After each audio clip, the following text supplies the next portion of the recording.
idea of what we do, timeline and pricing. So, those are great too. Don't you love those listing photos that have, they don't need to put it on the countertops? So this one, yes. So it was initially listed for sale by owner.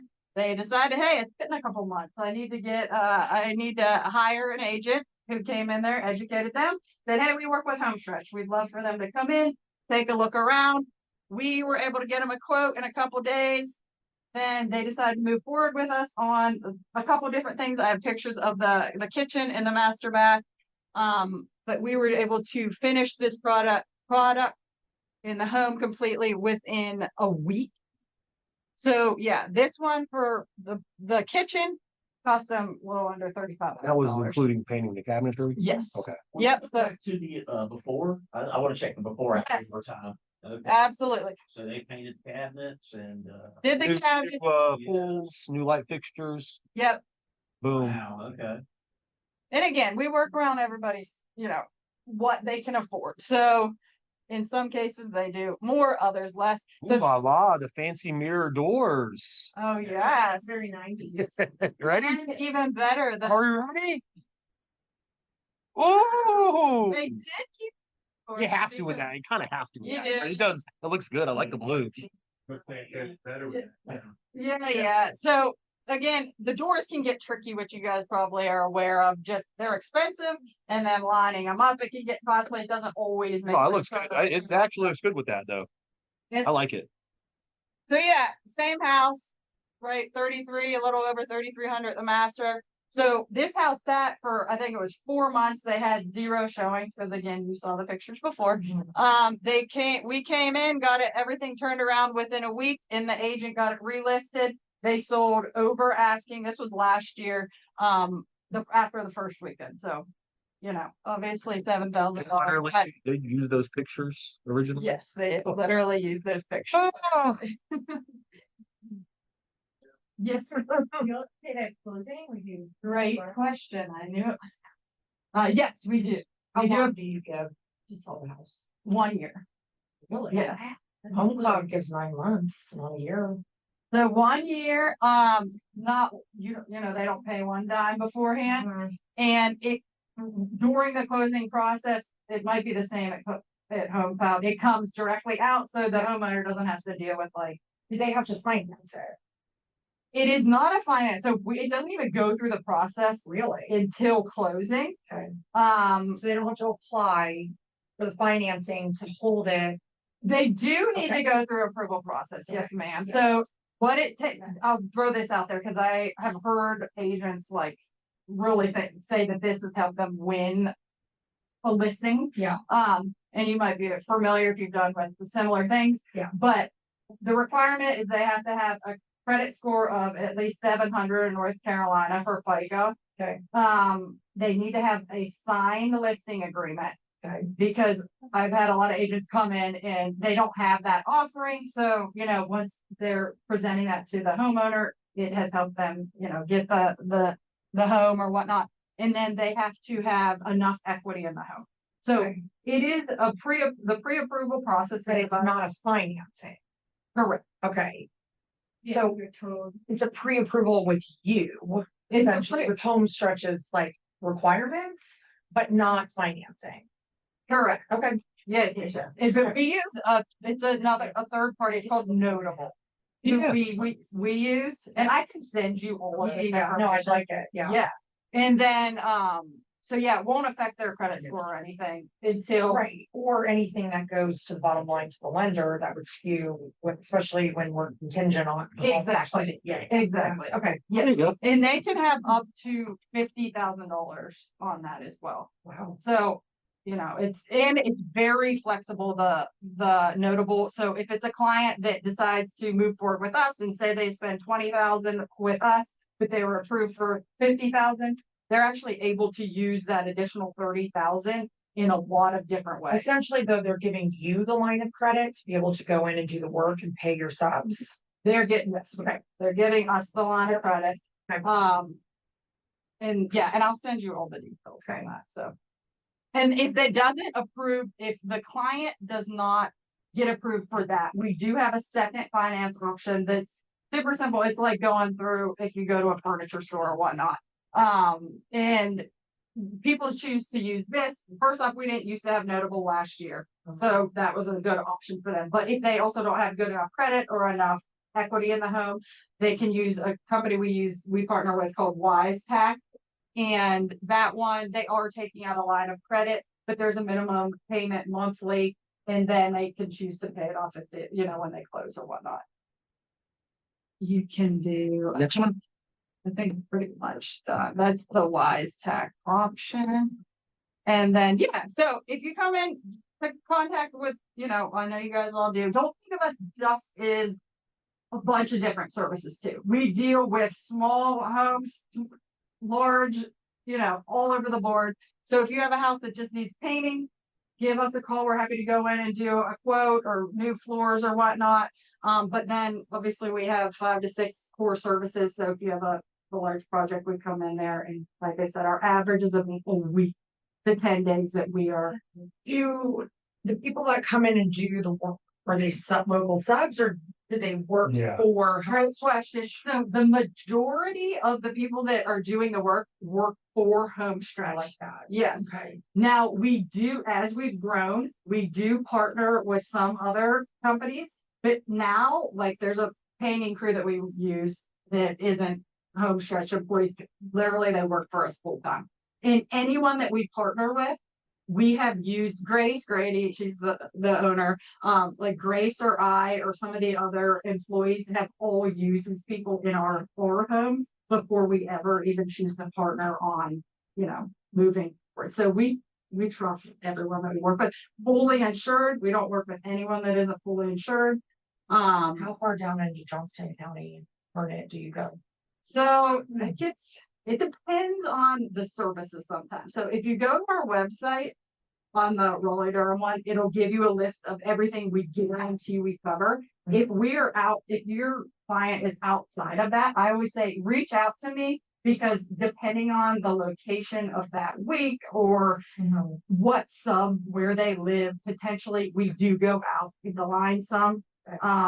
So if you're iffy about it, just call me and I can double check and see if it's for you. Yes, ma'am. But yeah, like I said, we'll get a quote over within 24 hours, and then we can get the project started usually within 3 to 5 business days. Awesome. And I will send out all that information. Yeah, email us and we'll get it out to everybody. I'm doing a lot of work with the states right now, so I'll definitely get in touch with you. Yeah. 'Cause you just walk in and the whole thing needs to be done. Oh, yeah. So We deal with those quite often. So, well, thank you. I kind of appreciate the time. Yes. thank you, Stephanie. And grab some food. All right.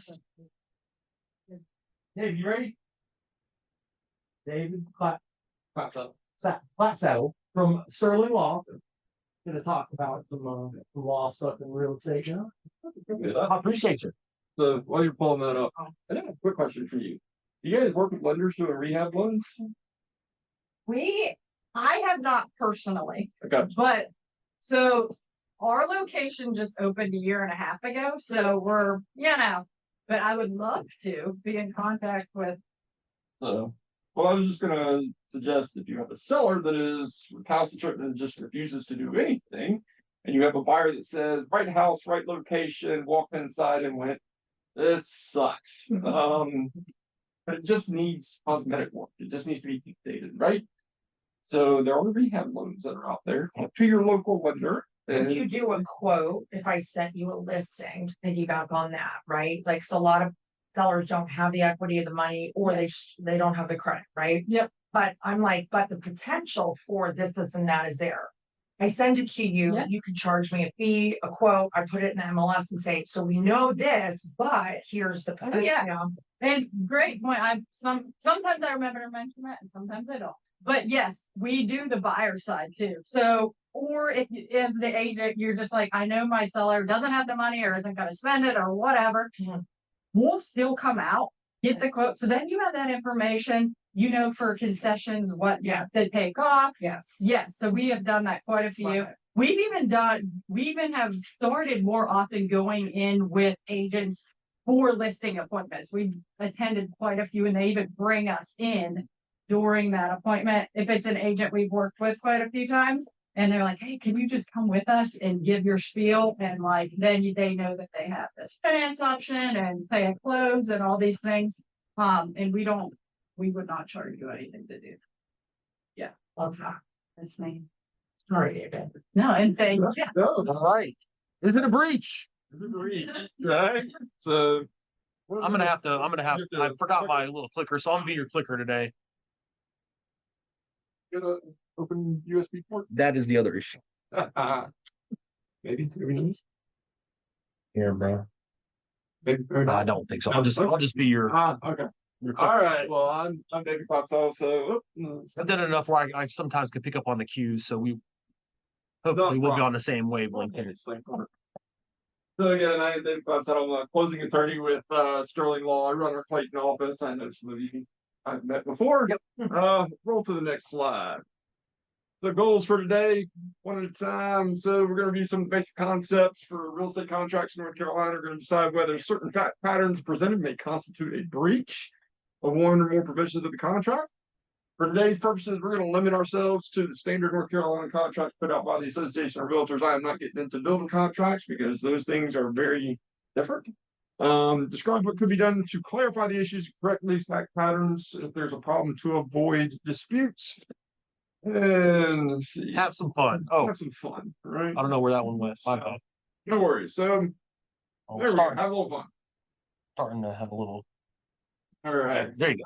Everybody remember the basic elements of the real estate contract in North Carolina, right? We got offer and acceptance, called mutual assent. We got consideration, value. What are you bargaining for? We got capacity of the parties, right? You got to be 18. You can't have lost your mind. You can't be so high that you don't know what you're doing, right?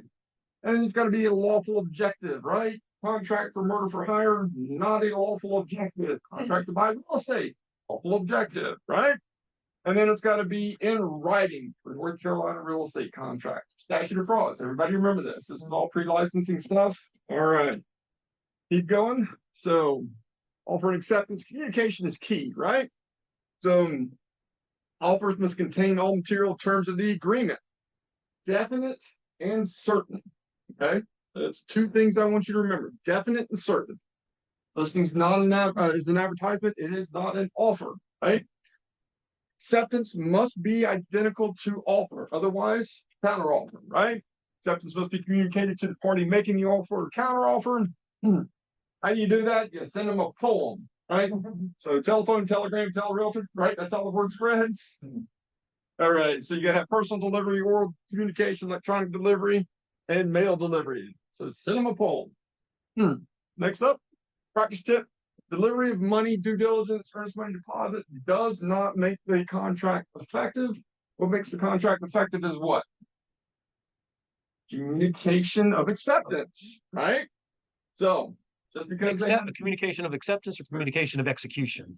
communication of execution, you've accepted the Acceptance without signatures, right? Like if I call the buyer's agent and I say, come up and say, we're in the contract, right, they sign, right? That's, you communicated that everybody is fully executed the contract, right? Valid, voidable, and void. Remember talking about these, right? It's a valid contract, satisfies all the legal requirements, and is enforceable in court. Voidable contract is what? You have a valid objective, valid purpose, some legal principle, legal reason somebody can weasel out from underneath that thing, right? You signed it when you were 17, not 18, right? So that's a big issue. What's a void contract? Basically one that the court would look at and go, I am not enforcing this ever, ever, ever, ever. All right, I don't care what you agreed to. So contract, someone has been declared incompetent by a court. Okay. There's a slight difference here. One that has been declared incompetent by a court, there is a valid legal finding, they are incompetent. That is a void contract.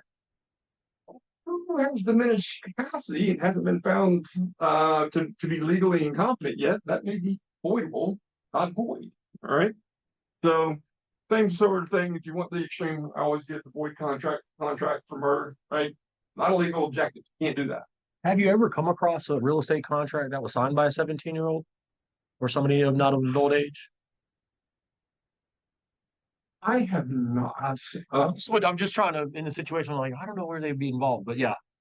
For the purpose of the exercise, I understand, but I've had one where, one of the parties, it was in a different county. One of the parties signed it and it was like siblings that signed, and one of them had been found incompetent in another location. Gotcha. It's like, can't do that.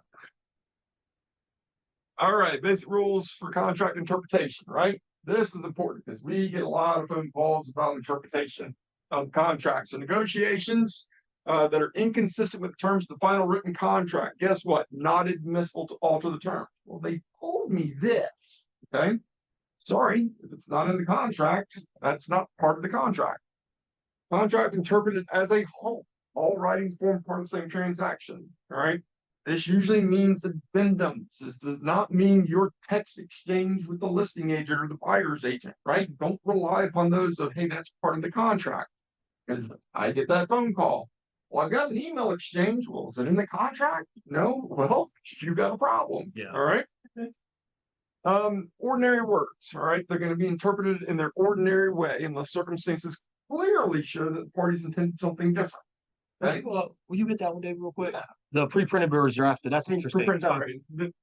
No, you're fine. Pre-printed versus drafted provisions. Okay. So if you got a conflict that arises between provisions, so you have your pre-printed NCAR forms and you've got an attorney addendum that goes along with it. Guess what? There's a conflict that exists in there. The addendum. The drafted addendum is going to control over the provisions that are in the pre-printed contract. Okay. A good drafting attorney is going to put something that in the language that talks about if there is a conflict which controls. But if it is silent as to that, it is going to be the drafted provisions. Okay. Ordinary words are going to be interpreted in their ordinary way. So again, unless circumstances very clearly dictate, if you say that in your addendum that the seller is to complete, making sure that the light works, right? Sort of thing. They walk in, you flip the light switch on and light works, right? That's complete, right? Now, there may be a short somewhere in there, but the light works. Yeah. You haven't been very specific about what it is that they needed to fix or take care of. So understand definite and specific about what it is. I think that's one of the biggest obstacles we run into as agents is dealing with the due diligence repair requests being very vague in a situation like that where sure the light works and your buyer is expecting a new fixture put in and the selling agent's like, oh, we just got to change the light bulb or make sure it works. So so lights in the ceiling like this. Have you ever had those tubes called the fluorescent? There we go. Basically like ballast goes bad or something like that. So they do something to kind of rig it on a temporary basis, and then it's going to die 5 minutes later. Repairs are a big deal because we get this question whenever I do materials backs class, and they said, "Well, it was fixed." And I always come back and I say, "Fixed according to suit." All right. Great story that I got on that is my sister, whenever she bought her first house, it was before they had started law school. It's down the coast. They actually found there was moisture damage underneath the floor joists. There's a couple that were rotted in there. They said, fix it. So seller went out, fixed it. Apparently what they did is they took brand new floor joists, they sistered them into the rotted wood. And then several years later, whenever my sister went to do some remodel on her house, she found out that basically the center of her house was getting ready to cave in because the floor joists were all rotten. So she had to spend a good portion of her budget actually remodeling the flooring as opposed to doing what she actually wanted to do. So, when you're talking about fixing something, make sure that it is fixed in accordance with what, right? You're being very clear and specific about what you've been doing. Because I had a situation where an agent just sent over the inspection item and it was trees overhanging the roof, touching the roof. That was the item. We simply cut one branch, so it wasn't touching the roof anymore. The buyer wanted the whole tree trimmed, but on paper, and make sure too you're inspecting work that gets done. Because some people will, I know buyers at times they're pressed for cash and they don't want to go out and have the property re-inspected. Make sure the work was done correctly. Because some people, we sent over an invoice. Okay, I mean, so. Yeah. Ambiguities, in a contract. So if something is vague, who's gonna be interpreted against? It's gonna be interpreted against the party who prepared the provision of the contract. Okay. All right, so practice tip, if you are arguing over what something means in the contract, everybody's agreeing. Okay, because if you're arguing about it, chances are that means they're gonna have to go argue about it somewhere else. They try and call us and get us to referee it. I have to explain to folks on a regular basis, there are ladies and gentlemen that are elected officials that wear black robes and sit in a courtroom, and those are the ones that generally going to tell you who's right and who's wrong, either that or a jury of your peers. All right, so let's play along. Today's event's going to be interactive, right? So I know what a contract is. Most of you all know what a contract is at this point in time, but let's going to test your skills, see how well you know some things. Scenarios are made up, points don't matter, so jump right in and play, okay? All right, so let's start with that first scenario. All right, so buyer tenders a backup offer to seller one for property one on August 1. Next purchase price is $315,000. You got DD of $1,500, EMD of $2,500.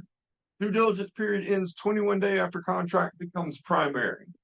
All right, August 15th, buyer tenders a primary offer to seller two, okay, for property number 2.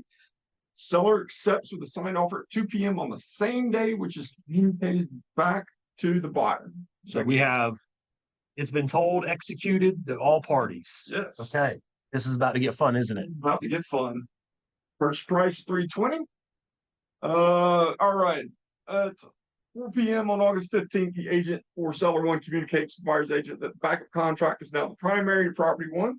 Buyer's agent informs listing agent that they've already gone under contract for property 2, and the buyer has decided to terminate the contract for property 1.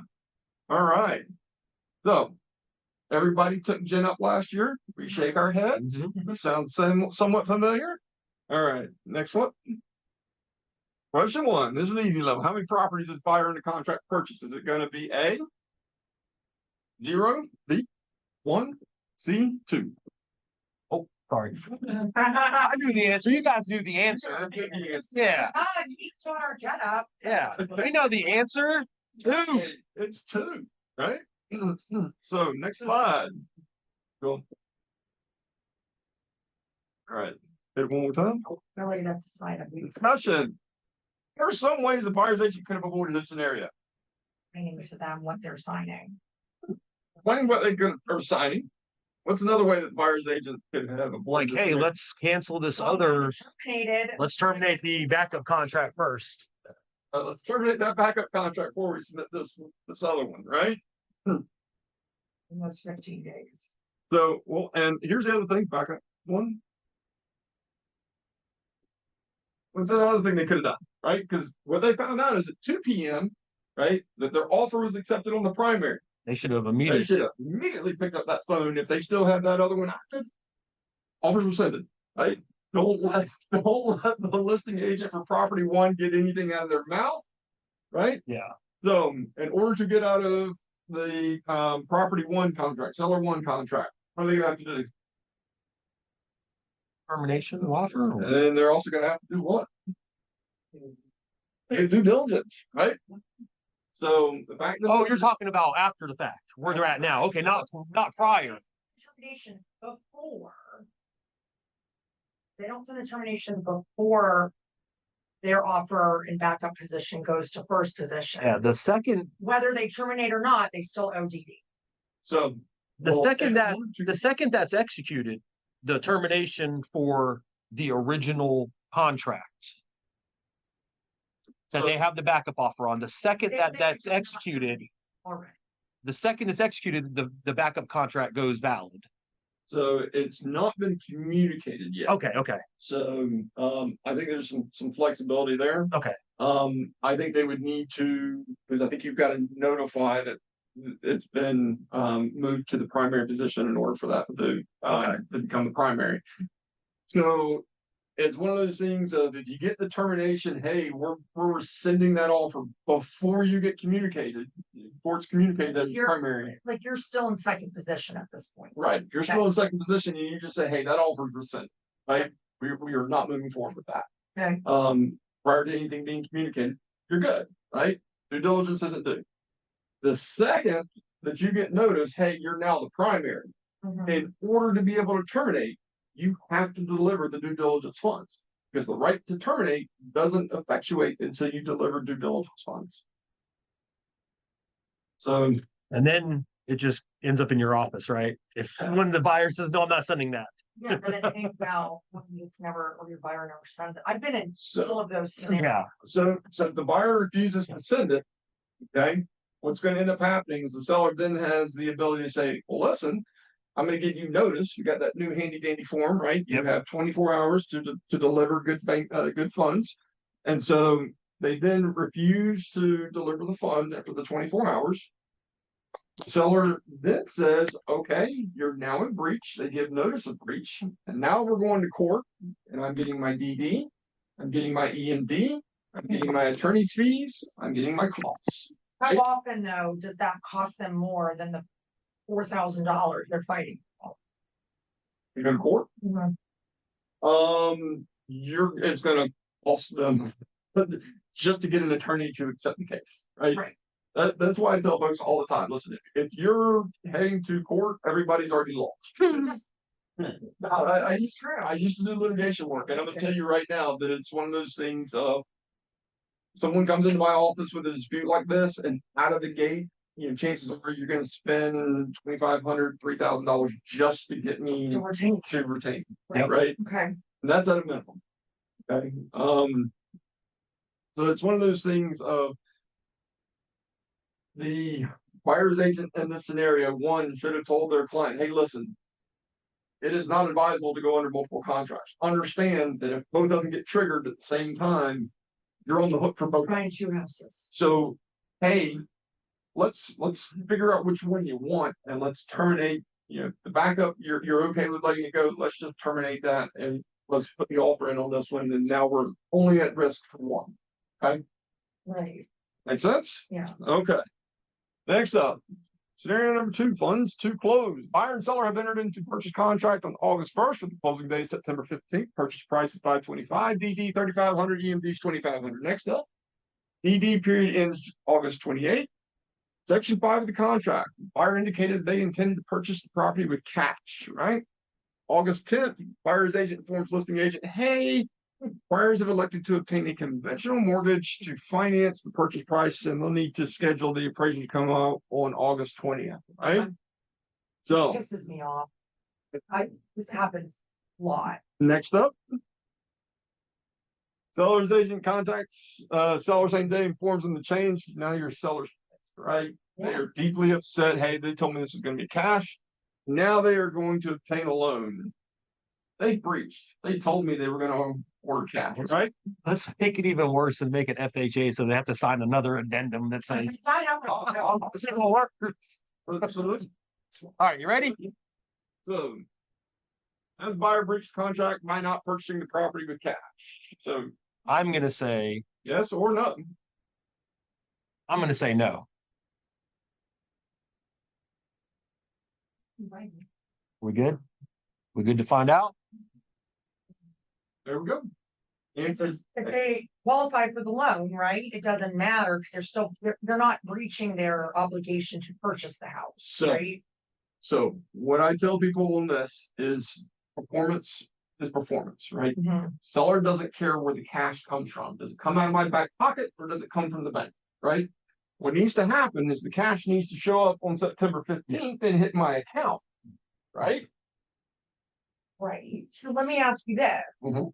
When I've had this happen 4 or 5 different times, with 4 or 5 different times. I know, I really think I know what you're about to say. Please. Yeah. So what has happened is then closing gets extended Okay. because they've changed going from like a quick close in cash to either I've had it because it's FHA, now we need 2 more weeks. Or, yeah, so let's talk about So- that. I was gonna say the opposite. I was gonna say that a savvy agent is submitting cash offers because they're stronger, so their offer would get accepted. Well, Okay. yes. Multiple offer situation and say we're paying cash, and I advise my seller that hey, That does that more Yeah. often than not, So- unfortunately, and I've been in 2 situations. So they dangle that in front of them saying. Sellers take that, they come through and they're like, oh yeah, I know they just didn't want all their cash to deplete. So we asked for more DD and all of that, but talk to me about that. Okay. So material changes to the funding the purchase of the property, right? That is a material fact. Mhm. As an agent, you have to disclose that. However, whether or not something constitutes a breach from changing from cash to a loan is that the buyer obtaining a loan change any other portion of the contract, and can the buyer still perform the terms of the original contract? So, for your example, right? We're going to do this in cash, right? We're going to close in 2 weeks. 2 days later, oh, we decided to get a loan. Okay. Can you close in 2 weeks? Well, no. All right. Well, you maybe have a grace period that's built in there. So 7 days. Once you get beyond that, I'm not extending this, right? Your client made the choice to make a cash offer. I don't care where they get the money from. Go rob a bank, right? But they better have their own closing date. But they better have the money there on closing date. The other portion of this is the FHA, VA, USDA. Okay. Those addendums change the terms of the contract, right? Because it gives an escape clause for the buyer. The property doesn't appraise, right? It potentially imposes repair obligations, right? The seller never agreed to any of that. Now the buyer's coming to you and saying, change the terms of the contract. Seller can look at him and go, pound sand. I'm not changing the terms of that, right? So the question is if they switch from a cash offer to a financed offer, okay, there's nothing changed other than the fact that the money's going to come from the bank as opposed to my bank account, right? That's the only thing that changes. Fine. But the second you start changing material terms of the contract, now we're talking about a change to the contract. Guess what? I don't have to sign that bid. I don't have to agree to let you do that. Okay. So, right? Okay. What about when I go in with conventional and I change my loan to an FHA because it's a better rate Good. and I don't have an addendum signed, but nothing changes as far as timeline? So, Again, you're saying it's the same thing, it's it's the changing the contract. same sort of thing. The property doesn't appraise, it gives them an escape. So that's a material change to the contract. So if they go from conventional FHA, we'll understand. I'm not agreeing with that, right? I got the right to do that. You should have been looking at this before you ever went under contract with me. Why aren't you talking to your lender about this, right? So the fact of the matter is, if it changes the material terms of the contract, then the financing is an issue. But if it's just a situation where cash is coming from a different place, we don't care where it comes from, right? Green is green, right? I have a question. Yep. But what if it's the cash is coming from a home equity loan that's already approved by the bank? I don't care where the cash comes from. The cash shows up at my office on September 15th when they're supposed to close. Don't care. Right. Right. So you can come from a home equity line. You can go borrow from a family friend, your parents. You can, dig your money up out of the backyard, pull it out of your mattress, whatever that you want to do. As long as you've not put any additional obligations on my seller, Just don't bring it back to the attorney. do not bring me cash. I've had that happen. Please. I will send you back out the door. I have no desire to be lost. All right. Couple bag of cash. Coming in with a big suitcase and opening it up, it's $1,000. How did it happen? Yes. What did you do? It's like horrified. Like, you got time to get to the bank. I'm like, Clearly you did. I did. Did you have this under your mattress? I don't want to know where it's from. Talk to him. You talk to the attorney. I'm gonna go step And outside. as the attorney, I'm going to tell them very nicely and very politely, please get that out of my office. Right? Like that is putting a big neon sign out of my front door that says "Poppy." She actually closed it with a All right. You can. Absolutely can. I'm. There's no way I'm doing that. Like, I'm telling you, if I would do that for this guy, this said he had all the money at home in the safe, and it was like an inheritance from his grandmother. That's what mine was, an inheritance was $150,000 they had. Right there. Triple jars. I'm gonna get Buried very in the into the backyard. bank if I show up with $150,000 in cash. And I will tell you, like, I did have a colleague that did criminal defense work. And that he was representing a defendant. It was a very big case. He was charging him money. Probably some gang affiliations, that sort of stuff, drugs, that sort of thing.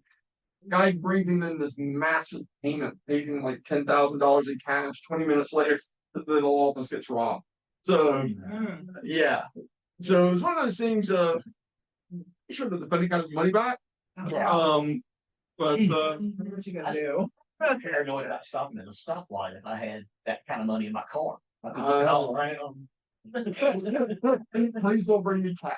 All right. All right, All right. Next slide. money's money, we got that. Right. All right. So material fact versus material breach, understand material fact, changes in financing, material fact, you gotta disclose that every single time. Is it a material breach? Well, it depends, right? If it's just where's the money coming from, not a breach. If it's gonna try and change the obligations, then yeah, you don't have to agree to that. And understand the difference between conventional and then the FHA, VA style loans. Conventional loan really doesn't add any other additional obligations to the seller. Okay, they just got to be able to close on time. FHA, VA loans, those change the terms of the contract because you have those addendums that come with it, right? So changes, seller doesn't have to agree with change, right? Contract's contract. We're already locked in. Next up, buyer's ability to perform. That's always key, right? So if they change their financing, is can they perform just as they would have with cash at the same time, right? That's the big thing. Can the buyer still perform? Next up. Time is of the essence. All right. I will throw this in here. Everybody see on your contract, 2T contract, you'll see it with due diligence. Time is of the essence. Okay. That is not thrown in there just for giggles. Okay. Time is of the essence means something to a court. Okay. In a real estate contract, whenever we say time is of the essence, it means that if the deadline is 5 p.m. on October 31st, at 5:01, you're late. Okay. And the court is going to strictly enforce that contract. It basically says at 5:01, you were in breach. Okay. Closing date does not have a time is of the essence that's associated with it. Okay. You have a natural built-in kind of grace period that's in there. But even then, there's not a time is of the essence clause that's associated with that. What that means is that the buyer's going to get a little bit of leeway. You can take a hard line with them if they're doing FHA and VA sort of thing. But if they're doing that conventional and they go 7 days and it's going to be maybe 8 before they can get there, your seller wants to declare them in breach. It's just one of those things of now you're getting into some gray areas of what is the court going to enforce and interpret, right? And what they're going to say here, there's case law out there that says not as time is of the essence clause that's associated with that. It's reasonable. Yeah. Okay. Reasonable effort to make it to the closing table. Well, and is the time period reasonable? So if you delay by a day over that 7-day grace period, the court's going to cut you some slack. If you're a month later, it's less slack. If you're 6 months later, yeah, they're not going to cut you as much slack. So it becomes this kind of sliding scale of the way the court's going to interpret things. All right. Let's get into personal property, right? So buyer's agent scheduled tour for a home on August 1. All right. Dates are important here. So pay attention to your dates. August 1, tour of the home. On August 7, buyer submits an offer to the seller who accepts on August 8, closing scheduled for September 25th. Right. Part of the contract in section 3, parties have agreed that the seller will transfer certain personal property to the buyers. Specifically, they stated they wanted the washer, the dryer, and the refrigerator. Okay, that's all that's put in there. September 24th, buyers and their agent do their final walkthrough of the home, discover that the washer, dryer, and refrigerator in the home are different than the ones that they viewed on August 1st. Right? So what's happened? Seller's gone in, they've taken the washer, dryer, and refrigerator out, and they've replaced them. Next up. Mid-level question. All right. Has the seller breached the contract by leaving replacement items for the buyer? Next up. one more time. Y'all think? One more answer. Oh, sorry. Well, I think it's gonna be, it depends. Yeah. Yeah, it's like There it is. supposed to be that washer and dryer, or But did you put in washer and dryer? During the walkthrough that we did on September. If they put in the offer refrigerator present at time of showing. Yeah, that's what I then always you do. Reach the contract, but if What is- not, What does the contract say? Anybody know? Next slide. Personal property present on the property on the date of the offer. Right? So, Yeah, I think that I feel like language they is did been add updated. some more verbiage there. It may not have been the most recent update, but Yeah. it's relatively. And it's changed, I feel like it's helped so much. All right, so. As an agent, key things you need to consider, were the items included in the advertisement MLS listing, right? So if they listed the property and they put in their MLS listing, conveys with washer, dryer, refrigerator shown, right? All right, now you got something you can hang your hat on, okay? How specific was your description of the items in your contract? Okay, if you say washer, dryer, refrigerator, I assume you mean washer, dryer, refrigerator. You've not been very specific about what's in there. Okay. So they toured the home on August 1. On August 2, seller moved all their crap out, right? August 7th is whenever the offer gets submitted. So the date of the offer, that stuff's gone. They just say offer is going to be, they want the washer, dryer, refrigerator. That means any washer, dryer, refrigerator I want to choose. Okay. If you want a specific washer, dryer, refrigerator, put in there the make and the model and the serial number. Okay. Takes a few minutes, right? Walk through, talking to the client. Hey, I want this. Do something to specifically identify what you're talking. The lazy agents that put has seen in home on day of showing, is that gonna hold any weight in court? Well, If we have to put a quarter of our washer, I got. here's that. I got. Here's the thing. You've lost, right? You know? I had a client, I had the worst client of my life last month, and they wanted to go to court over everything, so that's why. They wanted to go to court over pool supplies, they wanted to go over court because the electricity was turned off on the day of closing by accident. I mean, it was terrible, so. So, Yeah. well, And then people here's an easy way to do this if you're a buyer's agent, right?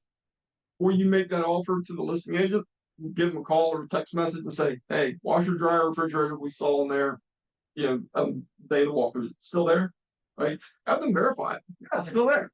You can have a Yeah. conversation, Yeah. like words on words, but I like Right. say it and then type it so I can screenshot. It's super helpful. If you have the, GE washer model number X, right? Yeah. All right. So now they put in this rinky-dink, something they went and bought it, or refurbished store or something like that. The owner's gonna allow 5 minutes.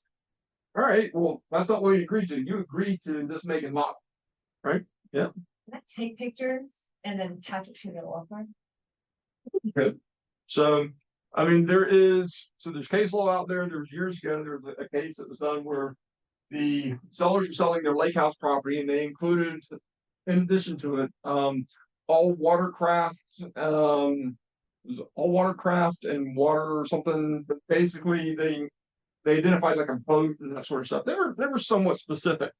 And the court took that on and they basically say, yeah, you sold the personal property as part of the contract. And it was the same sort of thing. You had a recalcitrant seller who went under contract and then, got cold feet and they were trying to, well, I want the boat and I want this. And it's like, no, you agreed to sell all that stuff. Sorry. Right.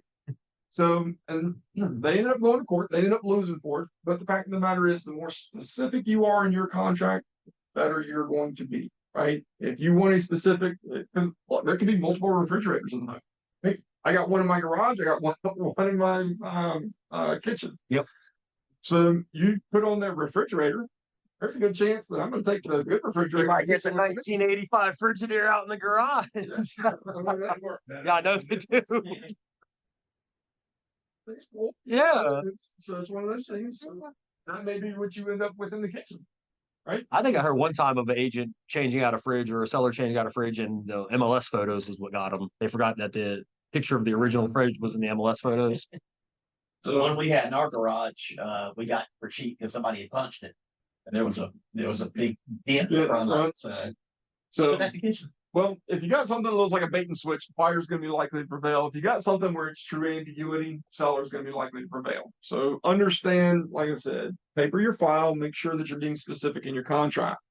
So go ahead and hit it. So what are some of the ways agents could have avoided this scenario? We kind of already talked about that. Be Be specific. specific. So if you're having to argue over the items identified in section 3, you've already lost, right? Ready? Yep. Oh, well, it takes a second there. There we go. All right. Disclosure statements. Our codes. Everybody loves their codes, right? Oh, yeah. So buyer and seller entered into a purchase contract for property on August 3rd. At the time the offer was made, seller's agent delivered the R codes to the buyer's agent, who reviews them with the buyer. Section A6 of the R codes. We all have it memorized, right? R codes. Sellers answered no to the question of, has there been any type of roof leakage? Okay. Home inspection on August 15th reveals evidence of a small roof leak and an attempt to make repairs. Upon further inquiry, the seller agent reveals that seller did in fact have a small leak 6 months ago, but they hired someone to fix it.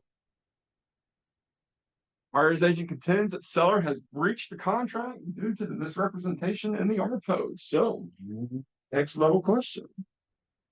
Expert level. Does the seller's representations in the R codes constitute a breach of the contract? Well, they hired someone to fix it, so they're no longer aware of a current issue. Fix it according to who? This And this was from Jenna either last year or 2 years ago. So material facts and material breach. Ready? Two different things. No. Yeah. All right. So before I get into this with you, so the RPOs is a standalone document. RPOs is not part of the contract. Everybody understand that? Everybody good? RPOs not part of the contract. So if the seller lies on that RPOs, right? It's not a straight line to a breach of contract. What it may be is a negligent misrepresentation that the buyer then has to sue under. Mhm. And then they ask the court for rescission of the contract because they were fraudulently induced into the contract. But it's not a breach because the RPOs and the contract, two separate documents. This was actually decided in a case called Cummings v. Carroll that came out a couple of years ago, went through the Court of Appeals up to the Supreme Court.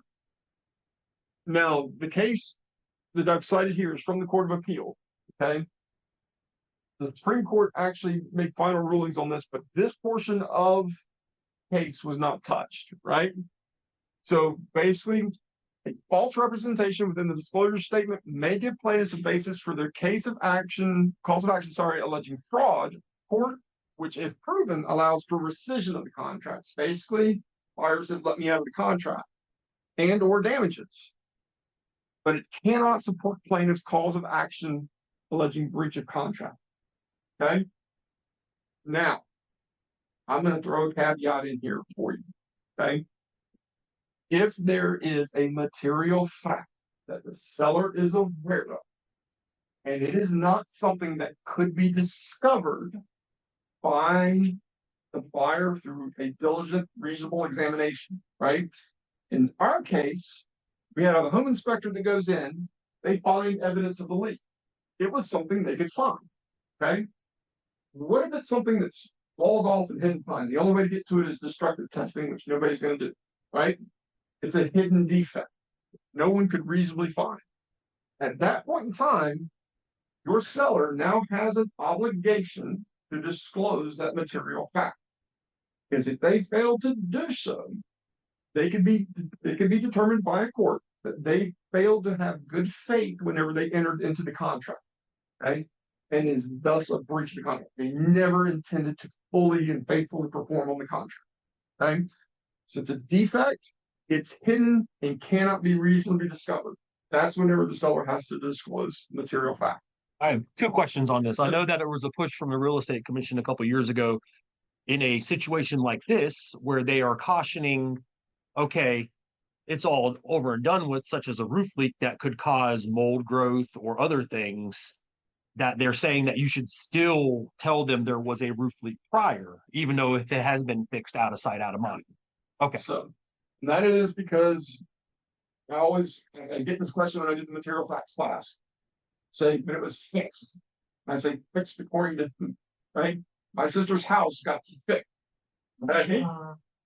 No, it didn't. All right. So by disclosing that as material facts, it gives the buyer the option to investigate and make their own determination. Okay. Now, if you had a leak into your basement, and what you did is you brought in earth and you kind of reshifted where the water flows and you did French drains and all that sort of stuff. As a seller, all you're communicating to the buyer is really good care of this house, right? I invested all this money in this. You're getting a good product because I gave a crap, right? I invested the money into it. So people that get worried about, am I going to unwind this deal because I have to disclose this material fact? Look, it's not worth your license, number one, right? Number two, if your seller has done what they're supposed to do, if this has been truly repaired, then you shouldn't care if anybody comes behind it and looks at it, right? Because it should have been done correctly. So, close it. My other question, and it says it up there, and or damages. So that was the other thing that the real estate commission put out a couple months ago was be careful when you're advising your seller to fill out that RPOs that it does not relieve them of civil liability, correct? So in this case, if they found out after the fact, they could take that seller to court and sue for damages, not necessarily to rescind the contract. Contract's already done that, but at this point, we're looking at period damages, right? And so understand seller can lie on that RPOs. It's not necessarily breach of contract, but they are going to expose themselves to civil liability. Okay. So that's part of the reason the real estate commission advises. Listing agent, you get the RPOs from your seller, you're to do what? Review it. Yeah. And then review it with them and ask questions because you have a duty to what? Cover and disclose. And disclose. Right? Everybody make sense? All right. I know contracts, so exciting. Okay. I mean, it's everybody has a story, I know. So All right. Next up. is it doing the thing? No, no. Oh, I'm sorry, say questions again. So agent duties, remember, review, disclosure, seller duties, caveat emptor, material facts, right? So everybody's heard the term caveat emptor means what? Buyer beware. Buyer beware, right? All right. Good. And then breach versus fraud. Understand there is a difference. Okay. Scenario number 5, repairs and improvements. Okay. You can go ahead and one more time. There you All right. So we got buyer and seller. They're entering into a contract for lot number 2 on August 5th, right? Seller owns lot 1, seller owns lot 2. Your public road is down here. Okay. Closing date's going to be November 7th. As an addendum to the contract. Okay. Section 4 states that seller agrees prior to settlement date and at seller's expense to complete the following items. Completion of private road. Okay. Prior to closing, seller records a copy of a plat along with a road maintenance agreement. However, the road is not paved at the time of closing. Seller asserts, hey, I completed what I was supposed to. I completed the terms of the contract. Buyer comes back and says, hey, you told me you were going to pave this thing, right? So, would seller's failure to pave the private road constitute a breach of the contract, specifically the additional provisions of it? What did he mean when he said completion of private road? I was going to say, I know that agreed upon repairs survived the contract or the closing, but what does completion mean? What does completion mean? Right. So, ordinary terms going to be what? Interpreted in ordinary ways. Additional provisions addendum says what? Says completion private road. I've recorded a plat that shows it. I've recorded a road maintenance agreement. You can use that road. So, question is this vague enough where you're going to get some outside interpretation from what did you mean by this? Right? I actually had this come up a while back, believe it or not. So we're dealing with a minor subdivision. There's gonna be need access to properties in the back along the public right of way. Seller had told him, hey, we're gonna pave this road. Paving kept getting delayed, kept getting delayed, kept getting delayed, sort of thing. And so it was a situation where the contract, this is what it said, completion of the road. And I said, well, here's the thing, this is open to interpretation. They filed the easement. They've done the road maintenance agreement. You can use the road. They technically completed the road. They haven't paved it yet. That wasn't part of the contract, was for them to pave it. So it's going to be open to interpretation for a court here. Right? So what does this tell you? He's specific, right? If what the seller is telling you is we're going to pave that road, put in there. It's going to be paved and completed, right? Are they going to give that road? Are they going to dedicate that road to the public? Who's going to be maintaining that road, right? That's another big one. Everybody had issue with that? Go back. Oh, All right. So- Half owned by DOT and half owned by nobody. Yeah. And so what But happened? it was the same road.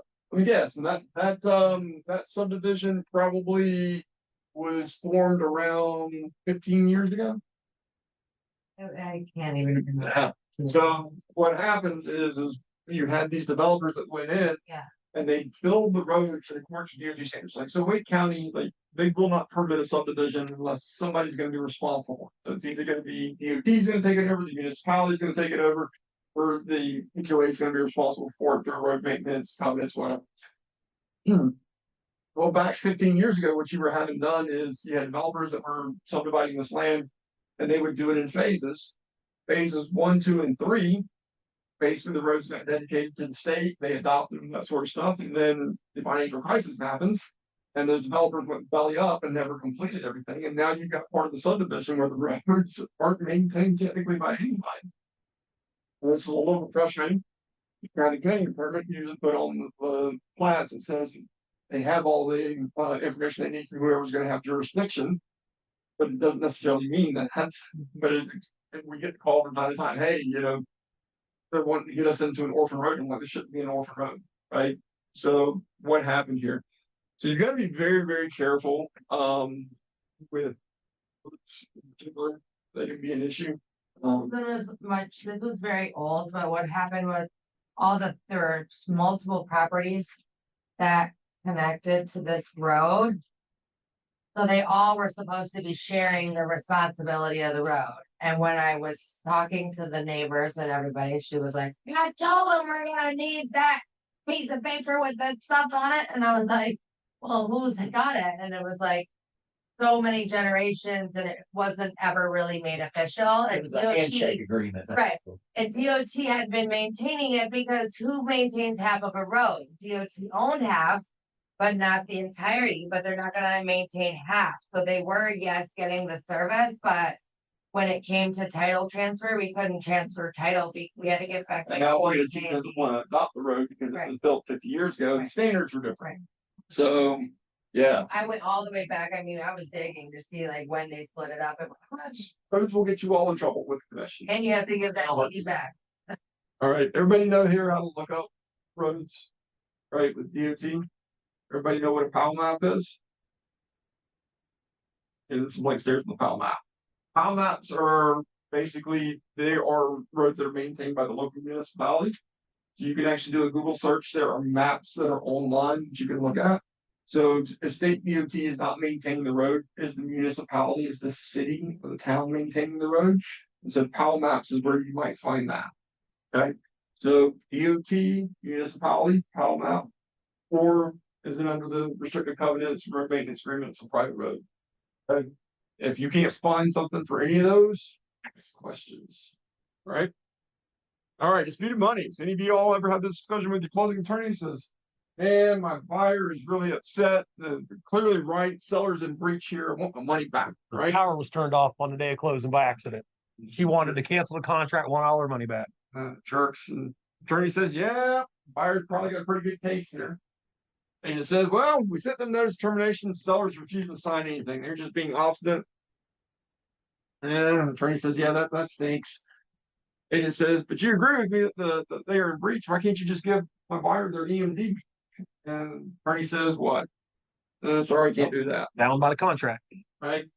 So, all right. And then, of going. course, agent goes, idiot, which, I mean, you may not be wrong. In fairness, promise you, whoever the closing attorney might be, me, somebody else, I don't care. They are not trying to be difficult. It's just their hands are tied, right?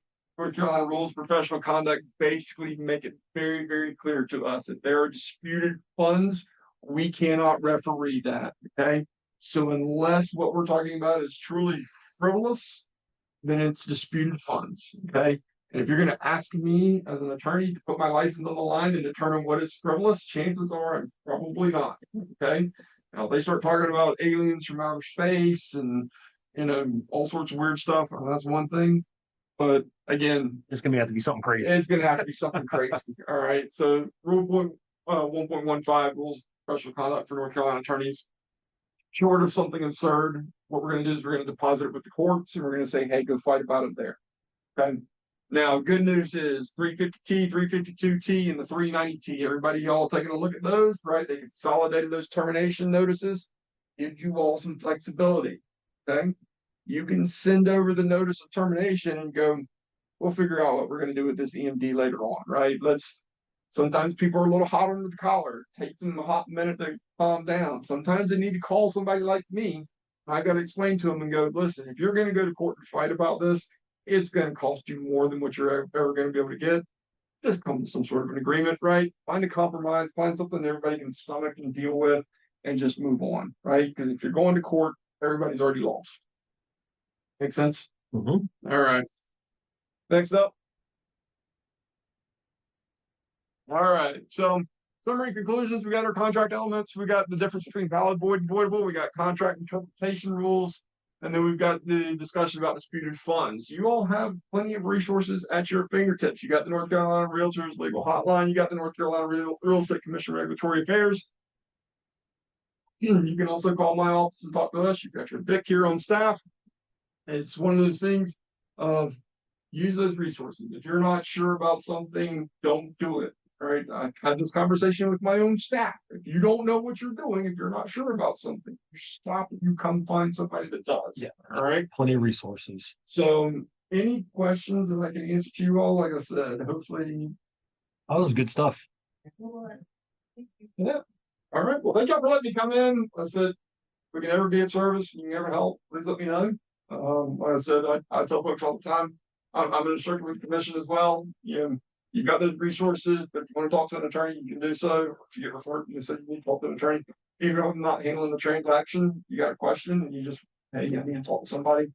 Feel free, give me a call. It means that saved me out of a few doozies. Oh, we had that, football home one. Yeah, I remember that. So yeah. I don't remember all of them, but the ones that, look, we have a running joke amongst the attorneys in our firm. Is you don't learn on the easy ones, right? I can tell you right now, whenever I used to do litigation work, and go to court and that sort of stuff, the cases that I learned the most from were not the cases that I won. Cases that I learned the most on were the ones that I got tail handed to me. All right. Thankfully, it didn't happen that often, but they stick with you. You learn, you remember. So, all right. Thank y'all so much for letting me go. Awesome.